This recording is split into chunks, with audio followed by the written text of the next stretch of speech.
yung aking katanungan this morning. Sabi kasi nila, may nagtatanong na yung bang pagkakasakit ng mga sanggol ay ang dahilan ba niyan ay dahil sa kasalanan ng kanilang mga magulang. Okay, at ang sasagot nito syempre ay si Brother Eli Soriano para sa ating Biblically Speaking.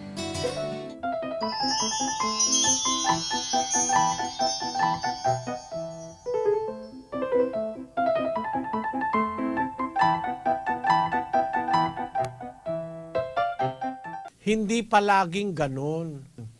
Maaari merong pagkakataon nagkakasakit ang bata dahil sa kasalanan ng magulang para paalalahanan ang magulang, paalalahanan ng Diyos. Pero hindi laging dahilan yon kasi meron nga pinanganak na bulag hindi naman kasalanan ng magulang nila. 9:1 ng Juan. At sa pagdaraan niya ay nakita niya ang isang lalaking bulag mula sa kanyang kapanganakan. At tinanong sa kanya ng kanyang mga alagad na nangagsasabi, Rabi, sino ang nagkasala, ang taong ito o ang kanyang mga magulang upang siya'y ipanganak na bulag?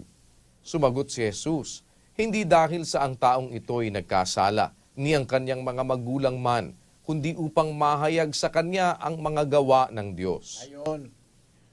Hindi pinanganak na bulag yan dahil may kasalanan yung magulang niya o kaya nagkasala siya. Kaya pinanganak yan bulag para mahayag ang gawa ng Diyos sa kanya. Na ang Diyos may kapangyarihan kahit na ipanganak ang bulag na ikaw ay magkaroon ng paningin. Iyon ibig sabihin ni Kristo. Kaya merong mga bata na may diferensya, hindi dahil nagkasala yung magulang. Meron namang mga bata, kaya may diferensya talaga, nagkakasala yung magulang. O kaya nagkakasakit dahil merong kasalanan yung magulang para paalalahanan ng Diyos. Lahat ng yan nangyayari, kapatid, para makaisip tayo na tayo'y sumunod sa Diyos. Dapat sumunod tayo sa Diyos kasi ang Diyos lang ang makakalutas ng lahat ng ating mga pangangailangan, mga problema, mga kung ano-anong mga balisa at mga alalahanin. Diyos lang ang makakatulong sa atin.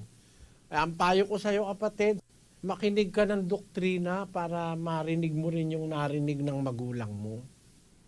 Pati yung mga kapatid mo, anyayahan mo na makinig kayo ng doktrina. 2 oras lang naman yun bawat gabi, 2 oras lang. Sana naunawaan mo ako, kapatid.